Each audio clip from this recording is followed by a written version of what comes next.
నమస్తే అండి, నేను అపర్ణ. భారతీయ సంస్కృతికి స్వాగతం. తిరుప్పావై 6వ రోజు పాసురం. ఈ 30 పాసురాల్లో 6వ పాసురం నుంచి 10 పాసురాల వరకు గోదాదేవి చెలులతో కలిసి పూలను సేకరిస్తూ పల్లె వాతావరణాన్ని వర్ణించే అంశాలు ఉంటాయి.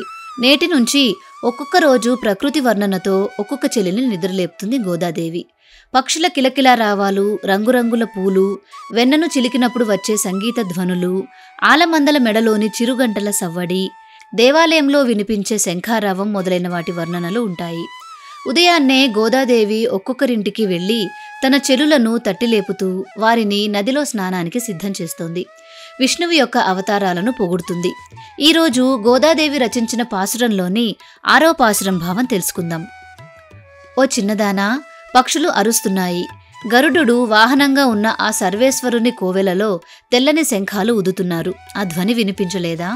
పూతన పాలను తాగి ఆమెను సంహరించినవాడు, బండి రూపంలో వచ్చిన రాక్షసుణ్ణి కాలితో తన్ని సంహరించినవాడు, సముద్రంలో శేషశయ్యపై యోగనిద్రలో ఉన్నవాడు, జగత్తులన్నింటికీ కారణమైన సర్వేశ్వరుణ్ణి మనస్సులో ధ్యానిస్తూ యోగులు మునులు నిద్రలేచి హరి హరి అంటూ మెల్లగా ప్రార్థిస్తున్నారు. ఆ గొప్ప ధ్వని మా మనస్సులలో ప్రవేశించి మమ్మల్ని నిద్రలేపింది. కావున నీవు కూడా నిద్రలేచి రావమ్మా అని గోదాదేవి తన చెలులను నిద్రలేపుతోంది. మీకు ఈ వీడియో నచ్చినట్లయితే నన్ను సపోర్ట్ చేయాలి అనుకుంటే వీడియోను లైక్ చేసి మీ వాళ్ళందరికీ షేర్ చేయండి. మిగిలిన పాసురాలు కూడా చూడాలి అనుకుంటే మన ఛానల్ని సబ్స్క్రైబ్ చేసుకొని బెల్ ఐకాన్ని యాక్టివేట్ చేసుకోండి. తిరిగి రేపటి రోజు పాసురంలో మళ్ళీ కలుసుకుందాం. నమస్తే.